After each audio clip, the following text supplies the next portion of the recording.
empty the chamber on them. And how do you do that? First 6 seconds, point A to point B, everything you got. Everything you got. Turn that shit up. Let's go. Welcome to the Scoop World Order, the Wild Wild SEC edition. Wow. There's never been a better time on earth to be on a message board, to work for a message board than right now, because Nick Sabin threw an absolute grenade out to College Station at Jimbo Fisher at an event last night. It was unbelievable, and it's been the talk of basically every sports network, every radio show. It's been incredible. So we're gonna get into that with Nevada. Real quick, again, I say this every single time. Thank you guys so much. Your likes propelled our last video to be one of the largest videos we've ever done. We went north of 30,000 views. That's a big milestone for us. We're growing every week. We appreciate you guys. Comment on, who do you think is the worst cheater in college football? Is it Nick Sabin? Is it Jimbo Fisher? Is it somebody else? Is it a certain program? I'd love to hear that, because I know we'll have some hilarious answers. It'll be great. It'll be great fodder for the board. But again, thank you for liking the content. It makes a humongous difference. And we don't get to 30,000 views without you guys doing that and it helping catch the YouTube algorithm. So with that, and thank you guys again, I'm going to bring in my friend, Mr. Nevadabuck. Nevada, how are you tonight? Doing great. The Saban stuff was nuts, man. Haven't stopped talking and thinking about it all day, so it was a crazy day. How did you find out about it? Was it? I think it got posted last night because there was a reporter there in real time that was tweeting it, and then later the video came out of this talk that he was giving at it was like a $1,000 a plate dinner, like some sort of fundraiser that he was speaking at, and he got awfully loose. I mean, for Nick Saban to say something as egregious as what he said about Jimbo Fisher and to a lesser extent Deion Sanders, what was your reaction? Because it seemed pretty stunning for a guy that's been in the game for 50 years to make such a bold move. Well, I just think it just goes to show where we are with NIL right now. The fact that Nick Saban would feel compelled to get up and talk about that, and a lot of people want to try to, go with he was just trying to raise money and he was just trying to do that. I'm telling you, that's not what this was about. This was a frustrated Nick Saban talking about the inability to land recruits because other guys are paying more money for them than they ever have, and pointing out the hypocrisy of the craziness of Texas A&M, a 4-4 team, all of a sudden landing the greatest recruiting class in history. And I just think that frustration bubbled over, and he talked about he broke the rule of omerta in the SEC and spilled the beans, a la Phil Fulmer. But this was a kind of a seminal moment in college football, and I think it's one of those things that we'll look back on, and when NIL finally does get reined in, we'll point to this moment as being one of the reasons that happened.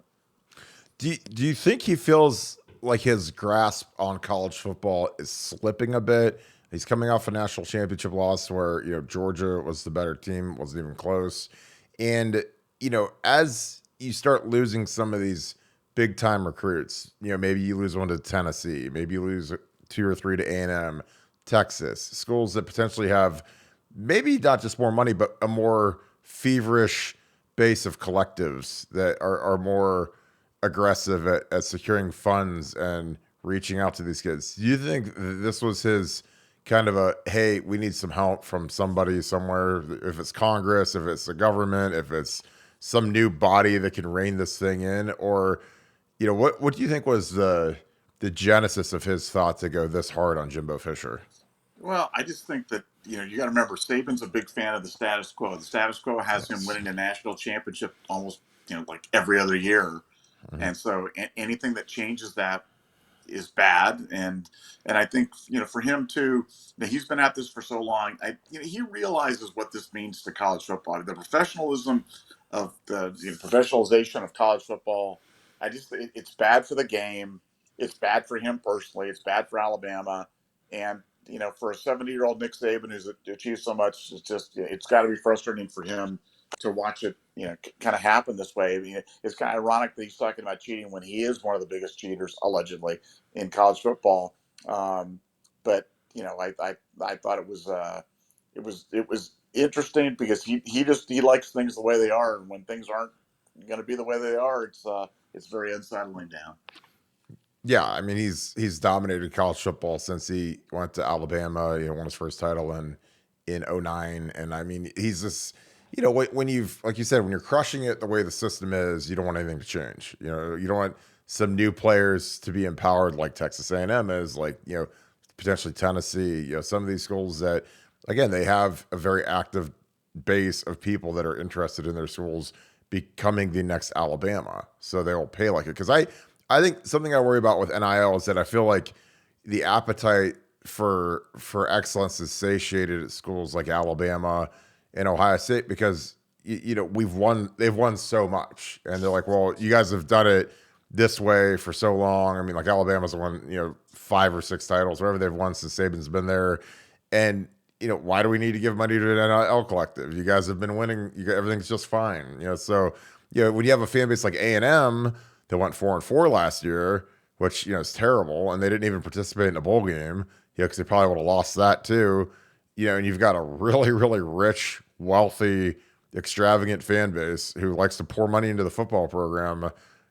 They can really make a move here. And that's something that is going to be one of the things that is just I can't wait to see how this all unfolds. I think there's going to be some spectacular like train crash type moments where there's going to be locker rooms that get fractured because certain kids get NIL dollars. There's certain kids that are going to live up to the hype. There's going to be a lot of kids that don't live up to the hype. And, how does that impact people giving to collectives? How does that impact, do collectives end up eating each other? Because I think that schools that have multiple collectives, it's kind of like they're pulling like in opposite directions and you can't really get anything done.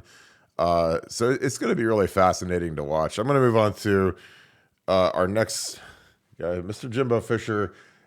I know you called me right after this press conference. I knew you were going to. That was the hardest I've ever seen a coach go on another coach in public, I believe. That was unbelievable. What were your thoughts after you watched Jimbo Fisher just absolutely roast Nick Sabin today? Well, you knew that the response was coming. Jimbo had to do that. He fired back, and like you said, he fired back. I mean, he fired a broadside. I mean, we got very personal, including allegations of cheating, skeletons in the closet, just the hypocrisy. But I thought what was really interesting was the way that kind of Greg Sankey, the commissioner of the SEC, kind of stepped in after this and kind of you know knocked Saban, kind of wrapped him on the thing. Said he was going to put a note in his file, a public, whatever the heck he was going to call it. But the SEC, man, they fall in line really quick. That's what the power of a strong commissioner will do for you. Is when two of the big boys start fighting like this, and Saban fires, Jimbo fires back. Sankey came in and shut that stuff right down today, and everybody fell right into line. And that's really why the SEC. That's one of the many reasons why the SEC is head and shoulders above everybody else right now. Yeah, I love Greg Sankey. I wish that we had something anywhere close to that as a commissioner of the Big Ten. I think it would make a massive difference in the perception of the conference and the growth of the conference. Because again, like we have weak leadership. We've always had weak leadership in the last few years with Warren at the helm, and it's killed us. The COVID year, it absolutely killed us when Raheem and Hahn decided to play because the SEC never stopped. They kept going forward.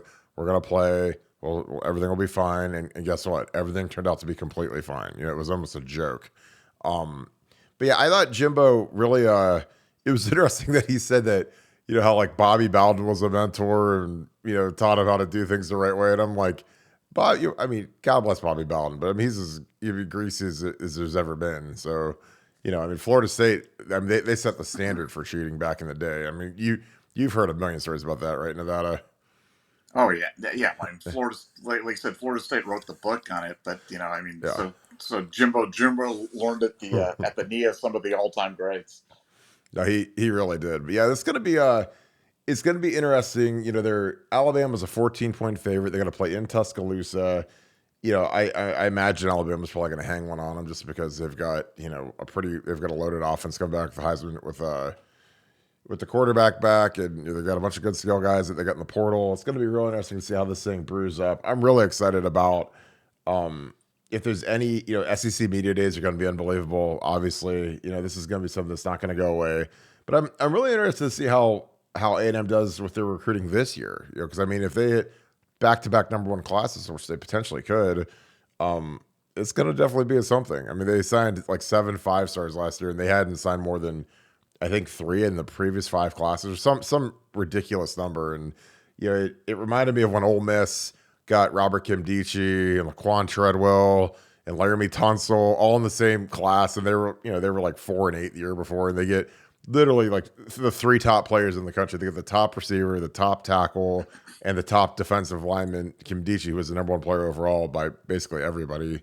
And when it stinks, you usually can tell. And then Hugh Freeze he got ran for cheating, obviously, and it'll be interesting to see how Jimbo does with this going forward. So we got to move on to our boy, a national treasure, Lane Kiffin. I know that he has to be the most entertaining head coach in college football, maybe college football history. But this was his reaction after Jimbo's press conference. He posts a photo of Rambo and SEC meetings, and your thoughts on Lane Kiffin. Is his trolling good for the game?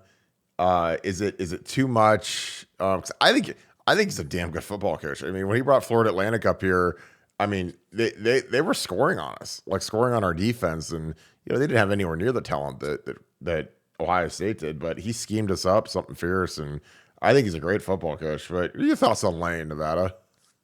Well, first off, I mean, Lane Kiffin's comment about for the first time in his life he was speechless after the Jimbo press conference was classic. I love Kiffin. I'm a huge fan of Kiffin. I just think the guy's, he's an offensive genius. He's entertaining as hell. He's the type of guy that you definitely want to hang out with and have a few beers with because he's nonstop entertainment. And he's just like I said. I like everything about him. I think he's done a great job down at Ole Miss. He's perfect for down there. And no, I like I said, I think Lane Kiffin's great for college football, and the fact that he's back in it and in the SEC just makes it huge entertainment. And yeah, he's definitely the best. The best quote in all college footballs are always going to come from Lane Kiffin. There's no doubt about that. Yeah, and it's amazing how young he still is, because I mean he was the head coach of the Raiders when I believe he was like 31. I mean, some unbelievably young. I mean that was back in 08-ish. I mean he was actually my head coach at the Senior Bowl. The All-Star game that I played in after my senior year. I thought he was great, and it was weird because I remember I got done with practice, so I had a good physical practice, whatever. Going to my hotel room, turn on NFL Network, and there's like this thing where Al Davis is like trying to fire him, like for cause. Like it was weird because Kiffin at the Senior Bowl, every coach wears like their regalia from their team. Like so all the Raiders coaches have Raiders sweatshirts and hoodies and t-shirts and just like every other team in the world. Like when they're coaching the All-Star games, they wear their gear. Kiffin never wore a single piece of Raiders gear ever, which I thought was really weird because he was the only coach that didn't wear the team gear. But yeah, he's a special cat. He's had about 3 or 4 reclamation projects already in his life with the Raiders, with USC, and now he's at Ole Miss, and he's just like, it's amazing, how many comebacks this guy has and how diligent he is. And his dad was an unbelievable defensive coordinator in the league. So, but we're gonna stick with offense. This is gonna be a fun one. So we're gonna transition into everyone's favorite topic: offensive tackle recruiting. Samson Okunlola.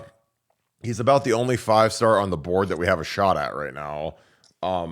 There's people that are projecting him into Ohio State's class. There's obviously work to do. He hasn't even been to Ohio State. But he's a freaky dude. He's 6'6", 295. Really talented guy. I'm going to turn the film on here. Nevada, talk a little bit about how worried are you about offensive line depth, tackle recruiting, some of the mainstay topics that people seem to be interested in. I know Ryan Day said at his press conference, so I'm really worried about O-line depth, which I get it. But I mean, he had 4 guys that were out for most of spring, guys that will provide pretty decent depth. And, with the transfer portal, like we keep saying, like depth is an illusion. I mean, your depth could walk out the door, a week into training camp, like we had a tackle do that last year, Ryan Jacoby. He walked out a week into camp. And there goes your depth. There goes your second team right tackle. So you gotta find someone. But talk to me a little bit about how you feel about kind of where the O line's at with recruiting. Are you worried about O line depth? Do you think that we'll have some portal folks? Something you said to me that I thought was really it made sense is like, look, I mean, there's never going to be a better time to get a portal tackle the next year we have 2 tackles going to the NFL. If Paris Johnson leaves, which a lot of us, I predict he's going to go. But talk to me a little bit about your thoughts with O line depth. I am absolutely unconcerned about line depth. I was saying it for the 100th time. I'll say it. I've been totally consistent about this. Yeah. Offensive line depth is the last thing. Let's worry about, all sorts of different things, about the sun supernovaing, about ants taking over the earth. If Elon Musk could make rent. Yeah, exactly. These are all things that are higher concerns than the offensive line depth. Offensive line depth is one of those things where, as long as you've got a capable 5, and we've got more than that, our starting 5 is unbelievable. If you look at the position just does not get injured that much. I mean, you've got, quality guys, behind them, like Josh Fryer and Enoch. And I mean, we've got more than enough bodies that will be able to fill in should there be a problem. And I'm just not concerned. I haven't been concerned about offensive line depth. I've been consistent on this. This is going on 20 years now. Literally, this is the same conversation that Ohio State fans have had for 2 decades, talking about concerns about offensive line depth. And I'm just not concerned. I'm not either.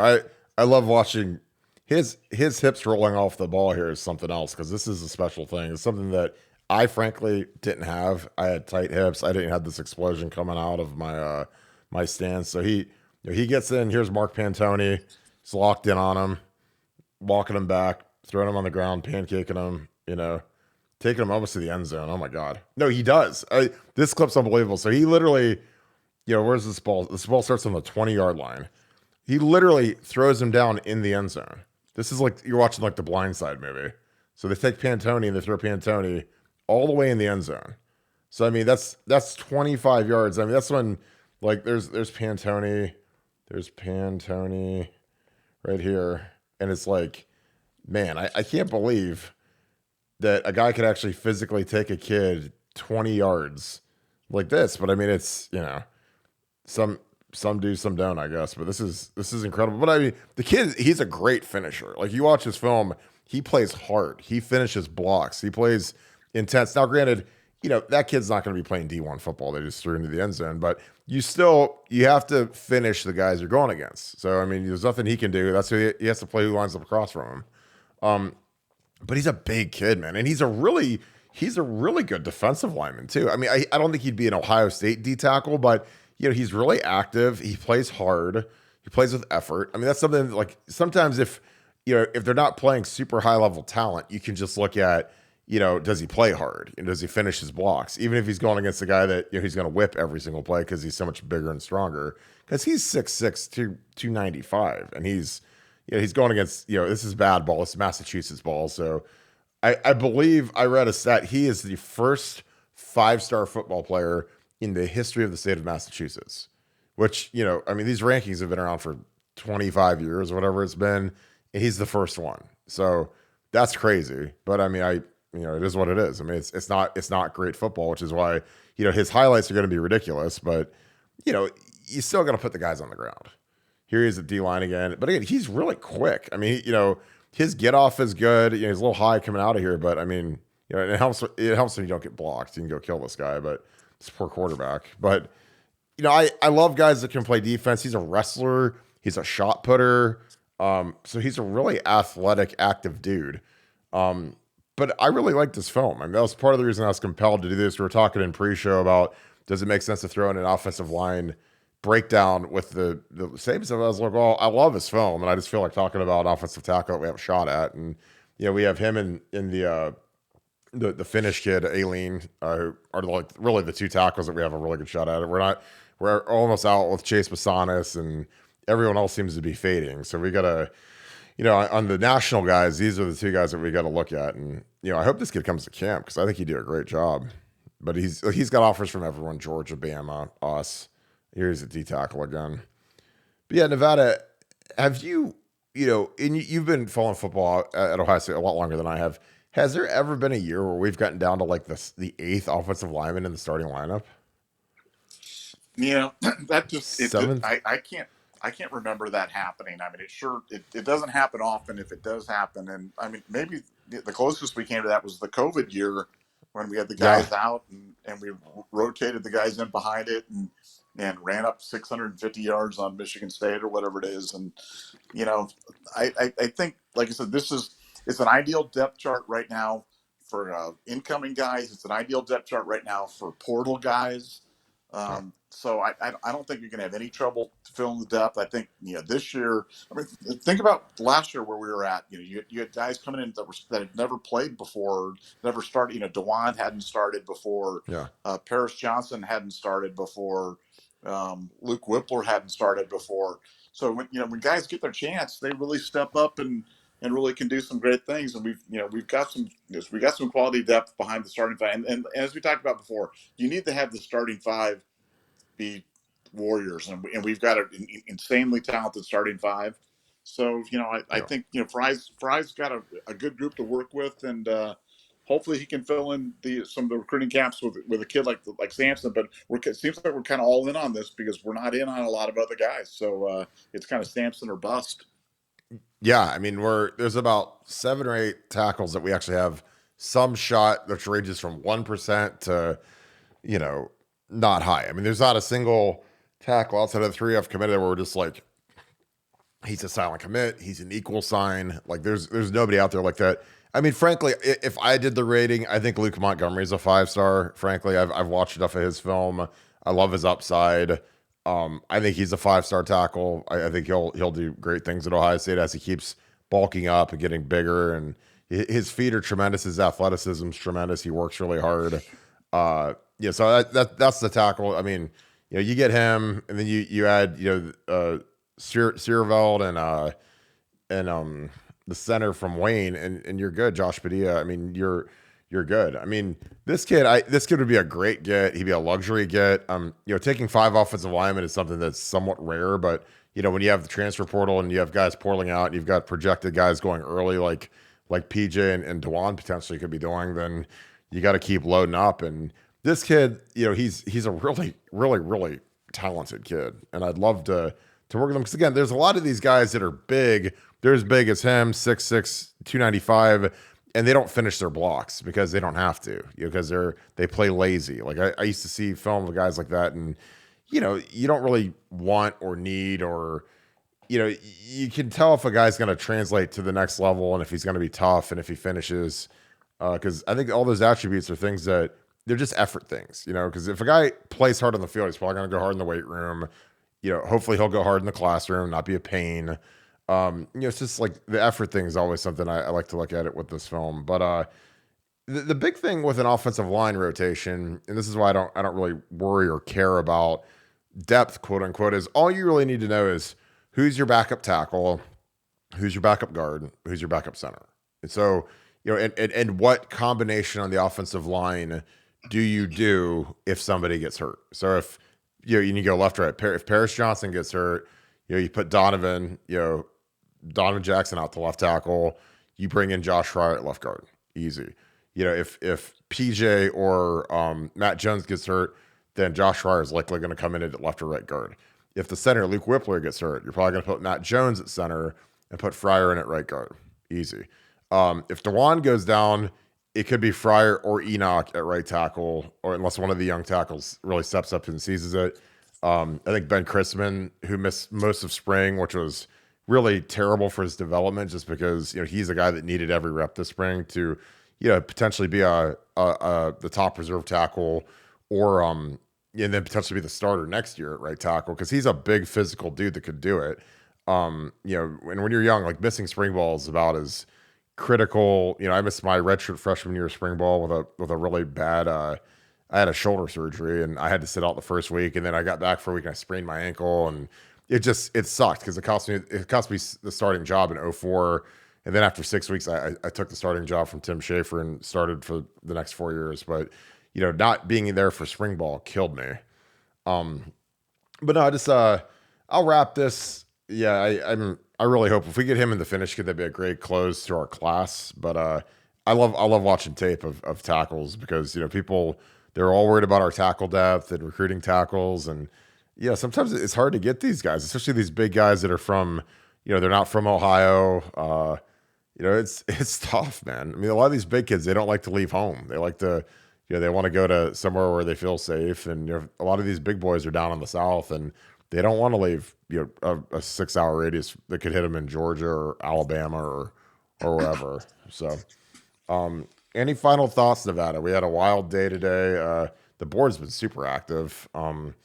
Any final thoughts? Not just the good news about Sampson is he's got to leave the state because he's not going to be playing at UMass. So No, he's yeah, he's got to go somewhere. So why not yeah. Ohio State? Yeah, absolutely. Yeah, he's not a BC guy. Like some of the things, like the one site was like projecting him to like Rutgers. This guy's not going to Rutgers. There's no way. I mean, he's a high level Big Ten SEC type tackle, and he'll end up at hopefully with us. It'd be amazing if we could get this kid. So, with that being said, let's wrap us up real quick. Appreciate you guys. This has been another great one. Our board is absolutely insane today. Super high traffic day on BuckeyeScoop.com. We'd love to have you. It's the largest, fastest growing Ohio State site in the industry. It's a blast. I can't wait to get back on the board as soon as this is over. Interact with everybody. We had a big chat today, talking recruiting, talking about the SEC craziness. I mean, we talk about everything: NHL playoff hockey, whatever you're into. We talk about it, and there's experts at it, and it's a huge community. And it's really a blast. So really appreciate you guys. Again, who are the biggest cheaters in college football history? Leave that in the comments. Love hearing your comments. Love the feedback on the show. Appreciate you guys as always. You guys have a great night. Thank you, Buckeye Nation. Thank you, Scoot family. Go Bucks.